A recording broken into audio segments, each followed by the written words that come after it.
할렐루야, 반갑습니다.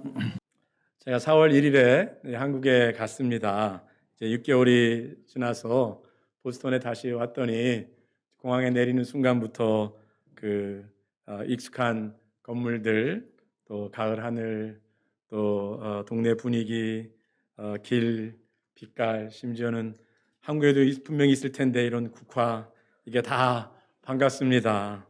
특별히 오늘 나사렛 사람 교회에서 여러분과 함께 예배드리니 또 여러분을 보게 되니 더욱 반갑고 감사한 마음입니다. 그런데 오늘 이렇게 배우니까 오랫동안 우리 나사렛 사람 교회를 섬기신 분들, 여전히 자리를 잘 지키고 계신 분들 뵌 것도 너무너무 반갑고, 그 짧은 6개월 동안에 교회가 부흥해서 오늘 처음 보는 분들, 또 교회에서 안 뵙다가 교회에서 뵙게 된 분들 이렇게 보게 되니 더 하나님께 감사하고 또 반가운 마음을 갖습니다. 그러고 보면 제가 이렇게 교회를 떠난 이후에 교회가 부흥했으니 여러분들이 저를 좀 더 일찍 내보내셨어야 교회가 또 부흥했을 텐데 하는 생각을 합니다. 그런데 또 한편으로 보면 이 부흥한 것이 우리 구정모 목사님의 훌륭한 또 리더십으로 인해서 이런 부흥이 있었기 때문에 저를 너무 빨리 보내셨으면 구정모 목사님이 아닌 또 못 오셨을 수도 있으니 저를 잘 참으셔서, 저를 잘 인내해 주셔서 있게 하셨기 때문에 우리 구 목사님이 또 잘 오신 줄로 믿습니다. 우리 구정모 목사님 적절한 때에 우리 교회 삶 가운데 보내주시고 또 여러분과 함께 아름다운 교회를, 믿음의 부흥을, 교회의 부흥을 또 이루신 줄로 믿습니다. 아멘 하셔야죠. 돌아보면 지난해 우리 구 목사님도 지난주에 설교하셨다고 하는데 작년 10월 두 번째 주일에 우리 이번 주간이, 그러니까 지난 주간이 우리 미주 한인 나사렛 교회 목회자들이 전국에서, 캐나다를 포함해서 정말 한 80분 정도가 모였지요. 아주 우리 교회 역사상 큰 행사를 했었는데 그거를 하루 앞두고 우리 구정모 목사님이 막판에 어레인지가 돼서 작년 딱 이맘때 전주일에 구 목사님 오셔서 이제 오전 예배 때 영어로 말씀 전하시고 오후 예배 때 한국어로 말씀을 전하셨습니다. 그때 말씀 전하신 게 제가 부분적으로 아직도 생각이 나요. 오전에 하박국 말씀 영어로 하시면서 우리가 무엇을 보고 사는지, 무엇을 보는가, 이런 말씀을 하셨고, 오후에는 한국어로 바울이 그 사역 가운데 초기에 보낸 서신과 후기에 보낸 서신 속에서 어떻게 바울의 성숙해지는 것이 나타났는가, 그래서 우리가 그 성화의 삶으로 나아가고 있는지 그런 도전했던 말씀이 또 제가 기억에 납니다. 그때는 사실 전혀 예상을 못할 때지요.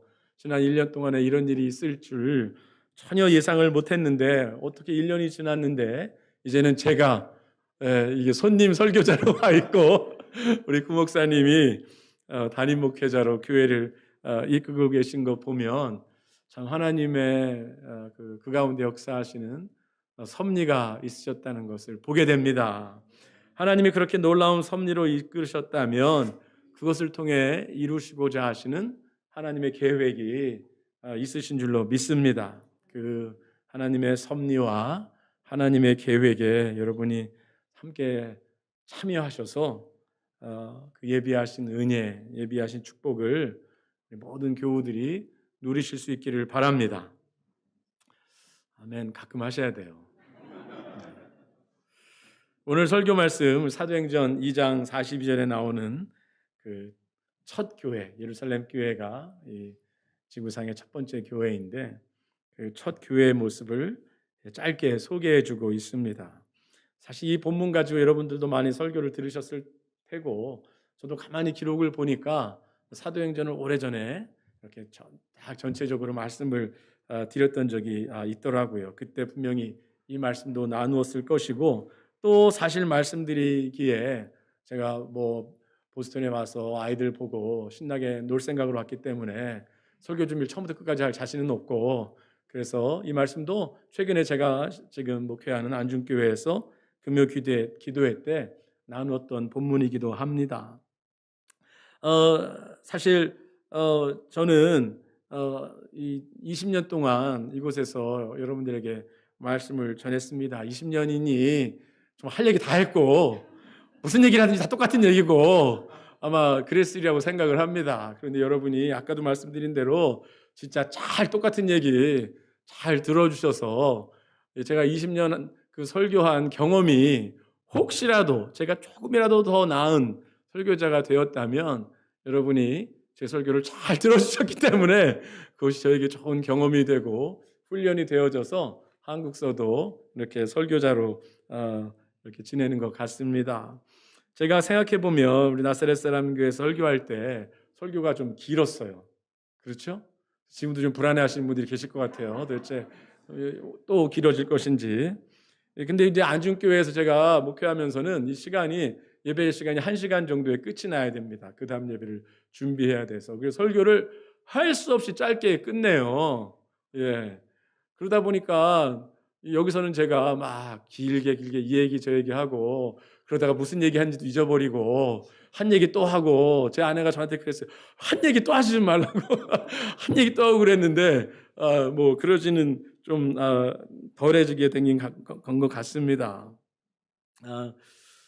오늘 말씀도 다 여러분들 아는 말씀일 수 있고 그렇겠지만 뭐 성경 말씀이 늘 우리에게 또 새로 주시는 교훈들이 있고 같은 말씀을 우리가 또 들으면서 또 다시 확인해야 되는 것들 있기 때문에 오늘 이 말씀 여러분들과 나누겠습니다.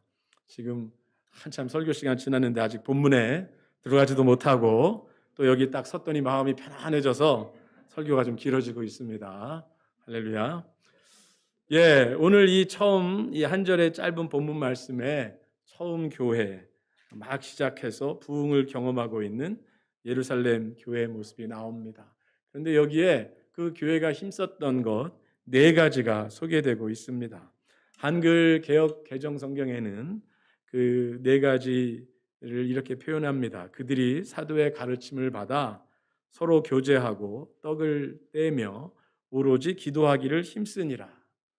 그래서 마치 그 힘썼던 것이 마지막에 나오는 기도에 힘썼다. 거기에만 나와 있는 것 표현된 것 같지만 영어 성경이나 그 헬라어 성경을 보면 기도에만 힘쓴 것이 아니라 앞에 나오는 그 4가지에 힘썼다 이렇게 표현이 나옵니다. They devoted to 하고서는 4가지가 쫙 나오지요.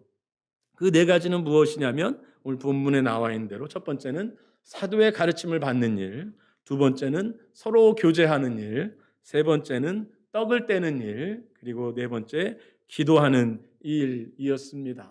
그 4가지를 좀 살펴보겠습니다. 첫 번째, 사도의 가르침을 받는 일에 힘썼습니다. 이 새로 시작되어진 교회에는 다양한 사람들이 모여 있습니다. 바로 직접 말씀에 보면 베드로가 설교하고 오순절날 성령이 임하여서 사도들이 성령이 충만해서 밖으로 나가서 하나님의 놀라우신 일을 말할 때에 그 오순절 절기를 지키러 온 예루살렘의 전국뿐만이 아니라 어쩌면 그 당시로 따지면 전 세계라고 할 수 있는 각 곳, 세계 각 곳에서 모인 사람들이 이곳에 가득했고 그 중에 3,000명이 그날 회개하고 세례를 받아 교회에 가입했다고 나옵니다. 3,000명이 적어도 오늘 본문 앞부분에 보면 15개 지역이 1장 9절에서 11절에 길게 소개가 되고 있습니다. 그들의 출신 지역이 유대 땅에 있는 각 마을들, 그리고 이방 땅이라고 할 수 있는 그리스, 이집트, 로마, 그리고 리비아라고 나와 있는 아프리카 북부, 그 지역에 적어도 15개 지방에서 온 사람들이 그들이 그 성령이 충만한 제자들이 하는 말을 듣고 우리가 태어난 곳에 그 외국어로 그 방언으로 난곳 방언으로 이야기하고 있네 그렇게 말하고 있습니다. 즉 이 사람들은 각 곳에서 자신들이 살아온 다른 문화, 다른 경험, 다른 언어 그것을 가지고 지금 첫 번째 교회를 구성하고 있는 것입니다. 얼마나 그 가운데 수많은 지혜들과 경험들, 아이디어들이 있었겠습니까? 조직을 구성하는 유대교의 배경 있는 사람들은 회당의 조직을 경험한 사람들도 있을 것이고, 헬라를 배경으로 그리스를 배경으로 온 사람들은 그리스 사회의 아주 유행인 그 철학의 깊이와 거기에 있는 수사학, 그 연설자들이 어떻게 연설해야 되는 것, 이런 것들 다 경험하고 온 다양한 사람들이 있었을 것입니다.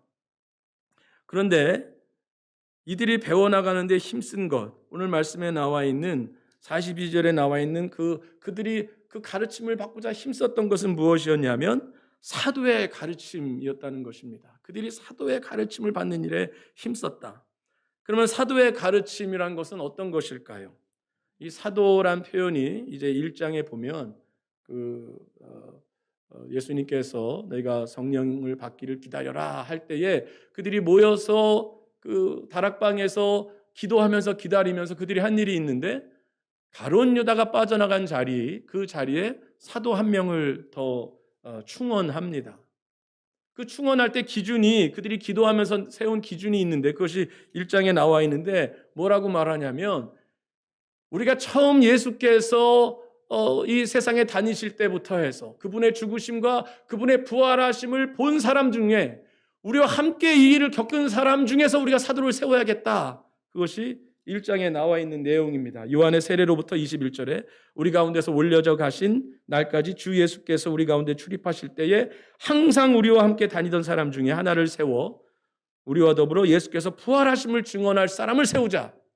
그것이 사도를 세우는 기준이었고, 그렇다면 사도의 가르침은 다른 것이 아니라 예수님의 삶, 예수님의 가르침, 예수님의 고난당하심, 예수님의 죽으심, 예수님의 부활하심, 그 복음의 내용을 전하는 것, 그것을 받아들이는 것이 이 첫 번째 교회에 힘썼던 일이라는 것입니다.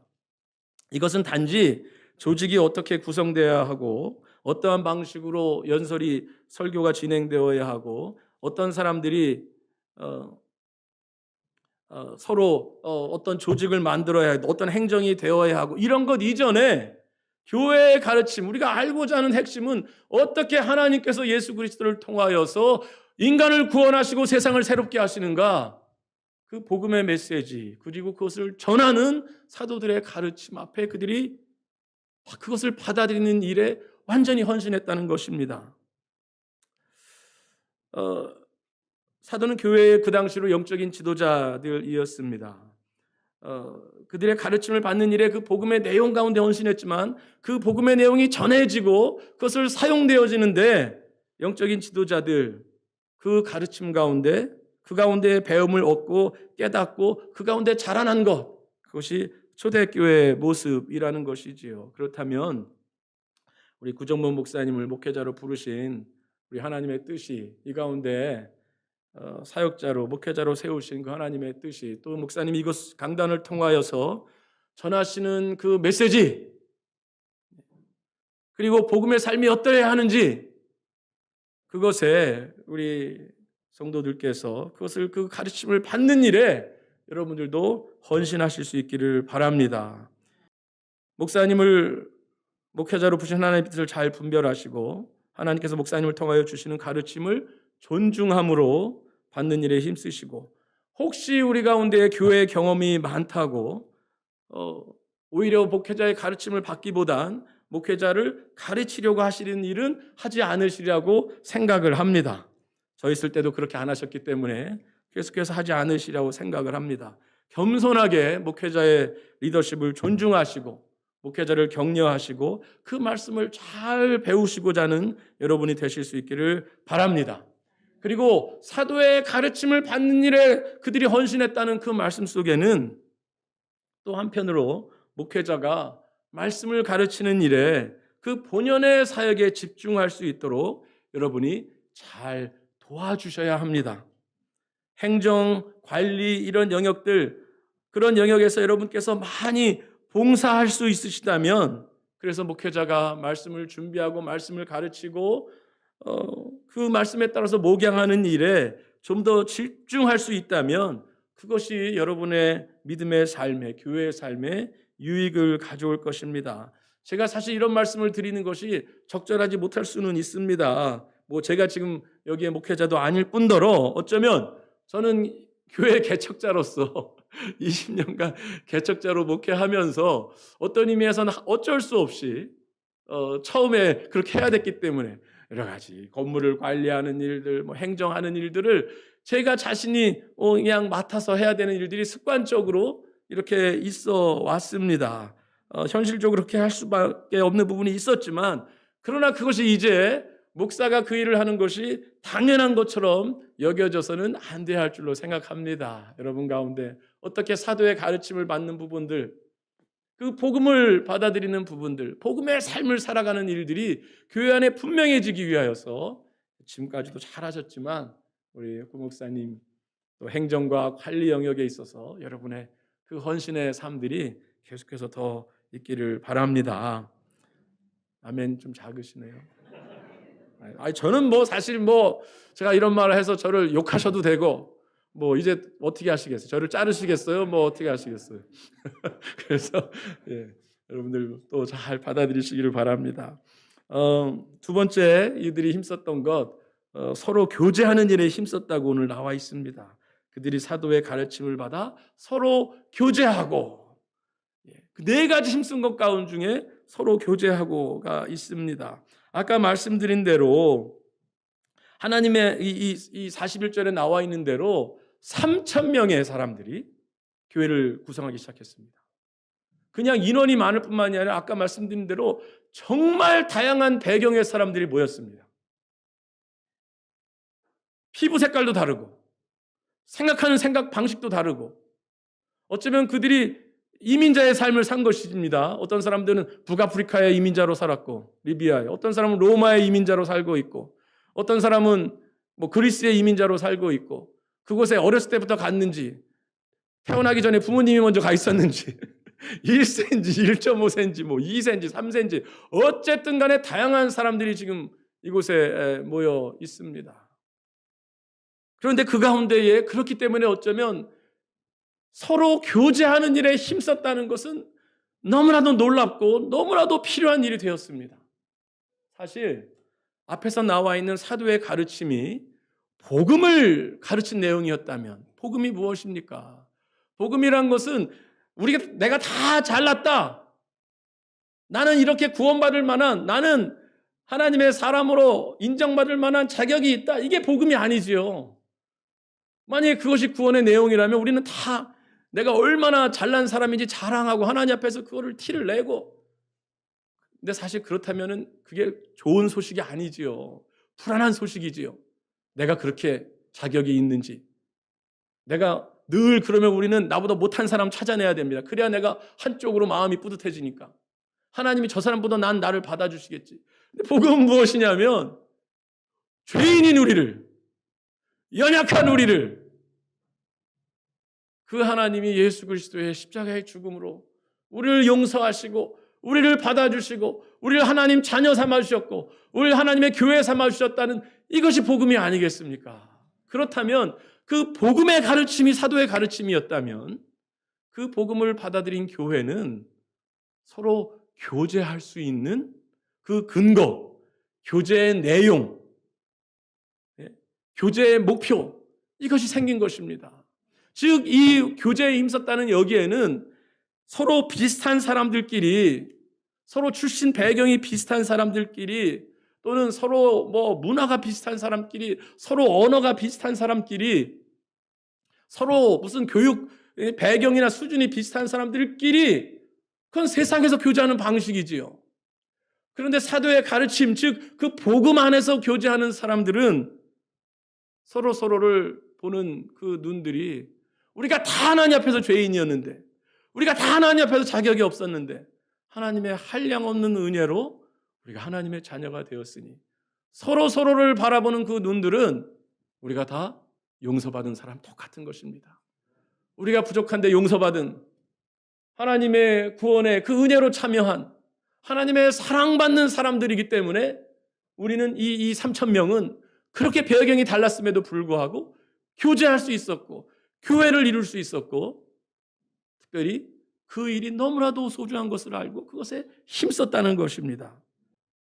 새로운 하나님의 공동체가 된 성도들은 서로를 받아들이고 축복하며 삶을 나누는 교제의 헌신으로 이어져야 합니다. 그것을 위해서 하나님이 우리를 부르셨고 그 새로운 공동체가 세상을 향한 증거가 되어집니다. 세상과 다른 아주 결정적인 내용은 우리가 무엇으로 인하여 구원을 받는 것과 함께 구원받은 백성들이 어떻게 교회를 이루어 나가는 것으로 나올 수밖에 없습니다. 서로 교제하는 일에 여기 힘썼다고 그랬는데 이 교제하는 일은 힘쓰지 않으면 성도의 교제라는 것은 이루어질 수가 없습니다.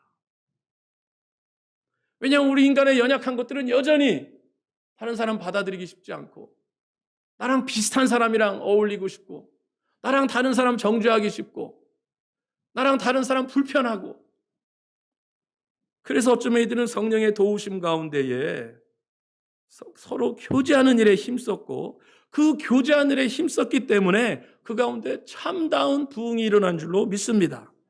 성도의 교제가 이루어지지 않으면 그 신앙이 건강하게 자랄 수가 없습니다. 작은 단위이지만 나사렛 사람 교회에도 어쩌면 영어가 편하신 분들, 한국어가 편하신 분들, 오래 다니신 분들, 최근에 새로 오신 분들, 자영업자들, 직업인들, 출신 지역도 다르고 교육 배경도 다양하고 문화적 배경도 다양한 분들이 함께 교회를 세워나가시는 줄로 믿습니다. 그런데 그렇게 세워나가는 일에 여러분이 그것이 하나님의 교회가 되기 위하여 힘쓴다는 것은 헌신한다는 얘기입니다. 나의 그 어떤 습관적인 것들, 나의 그 주관적인 것들을 내려놓는다는 얘기입니다. 그렇게 서로 양보하고 축복하고 존중하고 먼저 손을 내밀고 그렇게 나가실 때에 여러분 개인의 위대한 믿음의 성숙이 있을 것이고 교회 가운데 주시는 놀라운 축복이 있을 줄로 믿습니다. 세 번째, 떡을 떼는 일에 힘썼다고 했습니다. 어쩌면 세 번째 떡을 떼는 일과 기도하는 일, 네 번째 그것이 어쩌면 앞에 나와 있는 그 일들이 가능하게 되는 그런 또 실천의 내용인 것 같습니다. 떡을 뗀다는 것은 사실 초대교회에 있었던 지금 우리가 가지고 있는 성찬의 초기 형태입니다. 그 초기 형태에는 간단한 형식의 성찬도 있었지만 함께 식사를 나누는 그 애찬식도 이렇게 서로 약간 애매하게 섞여 있었습니다. 고린도전서에 보면 그것이 나오죠. 함께 사랑의 음식을 나누는 것. 그것이 무엇이 되었든지 간에 그 첫 시작은 예수님께서 제자들과 함께 나눈 그 마지막 만찬, 이것을 행하여 나를 기념하라 하신 그 말씀에 근거해서 떡을 떼는 일들이 있었고 오늘 첫 번째 교회의 실습 가운데에 그 떡을 뗀다는 것, 예수님의 가르침을 따라서 주님의 몸과 주님의 피를 나눠받으며 우리가 용서받은 자들이고 우리가 예수 그리스도의 생명을 받음으로써 우리가 이 믿음의 삶을 살 수 있을 것이고 우리가 살아가는 믿음으로 살아가는 삶의 방식은 이 성찬에 담겨있는 그 예수님의 삶을 따라가고 고린도전서에 나와 있는 대로 이것을 먹음으로 그분이 다시 오실 때까지 예수의 죽음을 전하는 것이라 한 것처럼 세상 속에서 교회와 그리스도인이 어떻게 산다는 것을 보여주는 것이 이 떡을 떼는 것에 나타나 있는 것이지요. 그래서 우리는 떡을 떼는 것을 통하여 교회는 무엇을 예배하고 나는 개인적으로 어떻게 살 것이며 공동체는 어떻게 교제할 것이고 세상을 향하여서 무엇을 우리가 말해줄 것인지 그것을 배우며 다시 헌신하게 되는 것입니다. 이 떡을 떼는 일들은 내가 거기에 참여한다는 것입니다. 성찬은 내가 주시는 예수님의 은혜를 내 몸속으로 받아들인다는 것이죠. 예배 가운데 참여자가 되는 것입니다. 교회의 삶은 나를 위해 교회의 삶은 우리가 구경꾼으로 참여할 수가 없으며 그렇게 하실 수도 있지만 그렇게 구경꾼으로 참석한다면 그 교회 가운데 임하시는 그 놀라운 성령의 역사와 예수님의 몸의 한 부분이 되어진 그것 가운데 우리가 경험을 할 수가 없습니다.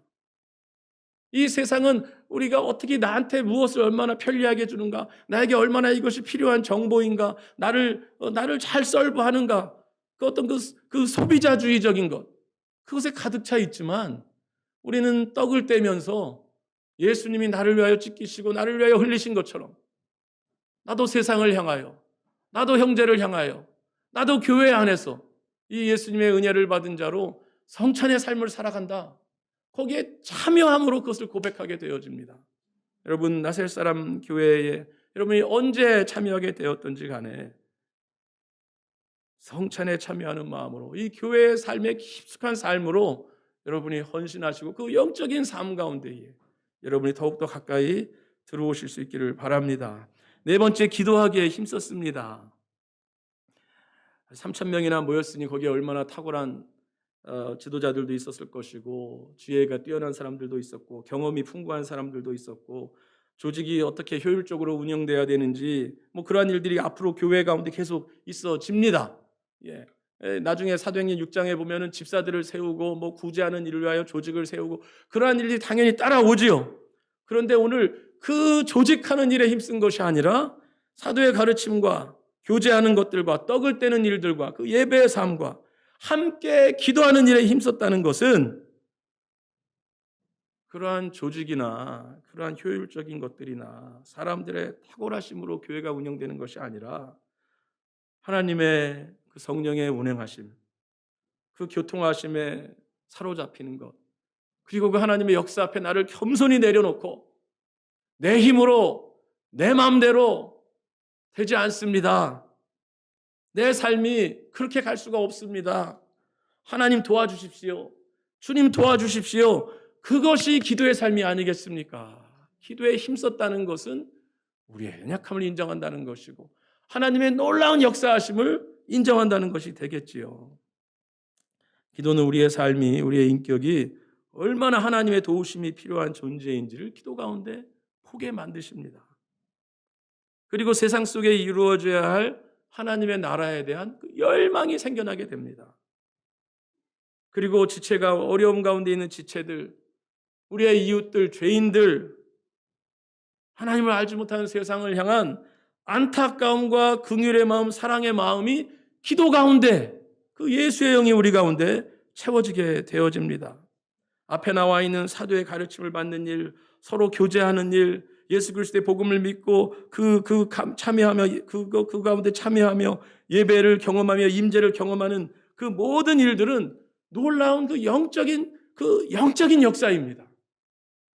그 일이 가능해지려면 내가 가르침을 다른 사람을 가르치려고 하지 않고 내가 복음의 가르침을 받아들이려고 하고 나를 낮추어서 다른 사람과 교제의 삶을 내 손을 내밀려고 하는 그것은 우리의 본성으로 되어지는 것이 아니라 기도 가운데에 하나님의 성령이 우리 가운데 역사하시고 기도 가운데 그 능력이 우리를 다스리셔서 우리가 겸손한 가운데 교회가 가득 찰 때에 이 첫 번째 교회에 일어났던 일들이 여전히 우리의 교회 삶 가운데서도 일어나게 되는 줄로 믿습니다.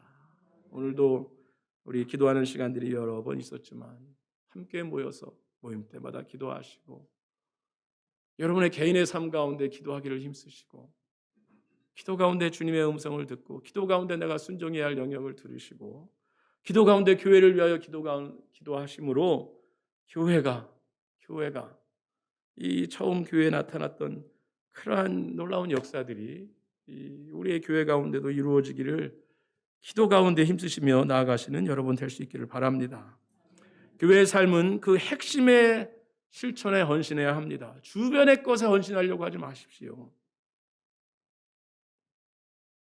동시에 다르게 그 말씀을 드린다면 핵심적인 것들에 헌신하면 그 말은 잘 분별해서 핵심적이지 않은 것에는 크게 불필요한 에너지를 소모하지 말아야 된다는 것입니다. 주변적인 것에 대해서는 어쩌면 자유로운 마음을 좀 먹으셔야 됩니다. 이거 아니면 안 될 것 같은 마음들, 그런 마음들, 이게 과연 그런지 중요한 것이 아니라면 내려놓을 수 있어야 됩니다. 교회 조직의 형태나 운영의 방식이나 절차나 이런 것들은 어쩌면 아주 본질적인 것은 아닐 수도 있습니다. 어쩌면 교회 이름도 20년 지나면 바꾸셔도 됩니다. 교회 이름도 좋긴 하겠지만 또 하나님의 인도하신 가운데 교회 이름도 바꿀 수 있고 조직도 다 바꿀 수 있습니다. 그 가운데 서로 사랑하는 마음으로 사도의 가르침을 받아서 그 일을 한다면 우리가 주변적인 것들에 너무 힘쓰지 마시고 복음 앞에 다시 헌신하시고 교제하는 일에 헌신하시고 예배를 통하여 하나님의 은혜를 사모하시고 기도하는 일에 힘쓰시는 가운데 나간다면 우리 하나님께서 첫 번째 예루살렘 교회를 사용하시고 그 이후에 그렇게 헌신하는 모든 교회를 사용하신 것처럼 세상과 다른 하나님의 나라인 이 교회를 또 여러분이 더욱 놀랍게 경험하게 될 것이고 여러분의 삶 가운데 교회를 통하여 주시는 축복이 여러분 개인과 가정 가운데 넘치실 것이고 그것으로 인해서 세상이 하나님 나라를 보게 될 줄로 믿습니다. 네, 기도하자고 했으니까 한번 또 같이 기도할까요? 제가 오늘 너무 감사한 것은 아까 말씀을 못 드렸는데 오늘이 셋째 주인 게 너무 다행이에요. 잊어버렸었는데 둘째, 넷째 주는 영어로 설교하는 걸 제가 오늘 몇째 주지? 셋째 주라 한국말로 설교 6개월 동안 영어를 쓸 기회가 없어가지고 제가 너무 영어를 하고 싶은데 와서 하려니까 다 잊어버리고 설교했다면 큰일 날 뻔했습니다. 다시 한번 말씀드리죠. 어떻게 제 영어 설교를 그동안 참고 그걸 들으셨는지 참 어쨌든 다시 한번 감사합니다. 이 시간 우리 함께 우리 나사렛 사람 교회를 위하여서 여러분이 무엇에 우리의 삶을 헌신하고 있는지 나를 은혜로 구원하신 예수 그리스도의 그 복음 앞에 다시 여러분을 드리시고 또 잠깐 우리 각자 기도하신 다음에 제가 마무리 기도하도록 하겠습니다. 기도하십시다. 하나님을 예배하며 주님께 우리가 함께 기도합니다. 주여 기도 가운데 성령께서 또 역사하시사 기도 가운데 우리의 속마음 가운데 주님 복음을 사랑하며 예수 그리스도의 놀라운 은혜를 죄인을 받아주시고 우리를 받아주신 그 은혜를 향한 감격과 사랑과 감사의 마음이 우리 가운데 더 놀랍게 회복되게 하시고 교회 가운데 참 예수 그리스도의 우리의 머리 되심이 주여 우리의 찬양 가운데 우리의 모임 가운데에 우리의 배움 가운데 높이 드러나게 하시며 그 주님을 찬송하는 가운데 우리가 주님을 분명히 믿고 또 주님을 그렇게 따라가며 우리의 삶의 방식에서 또 그 주님의 방식을 주님의 삶을 따라감으로 이 세상 속에 주여 예수 그리스도의 그 놀라운 구원을 우리가 증거하는 삶이 될 수 있도록 도와주시옵소서. 나사렛 사람 교회 가운데에 주의 성령께서 놀랍게 임재하여 주셔서 사도의 가르침을 받는 일들과 복음 앞에 헌신하는 일들과 서로 교제하는 일에 힘쓰는 일들, 서로 떡을 떼며 주의 은혜를 힘입는 일들, 함께 떡을 떼는 형제와 자매들을 그렇게 받아주는 일들, 세상 속에 예수 그리스도의 놀라운 구원을 전하는 일들, 그 일이 나사렛 사람 교회 가운데 계속 이루어질 수 있도록 주여 역사하여 주시옵소서. 그렇게 모여서 기도할 때마다 또 성령께서 임재하시사 주여 예수의 생명이 우리의 영혼들을 치료하고 우리 육신을 치료하며 관계들을 새롭게 하고 세상을 새롭게 하는 그 일들이 우리의 또 기도 가운데 또 예배 가운데 모임 가운데 계속해서 드러나도록 역사하여 주시옵소서. 구정 목사님 하나님의 놀라운 섭리와 계획 가운데 참 주께서 쓰시는 종을 세우셨으니 주여 주께서 우리 목사님 위에 신령하는 총으로 계속하여 역사하시고 사용할 줄로 믿습니다. 감사와 찬송을 우리 구주 예수 그리스도께 올려드리며 주님의 이름으로 기도합니다. 아멘.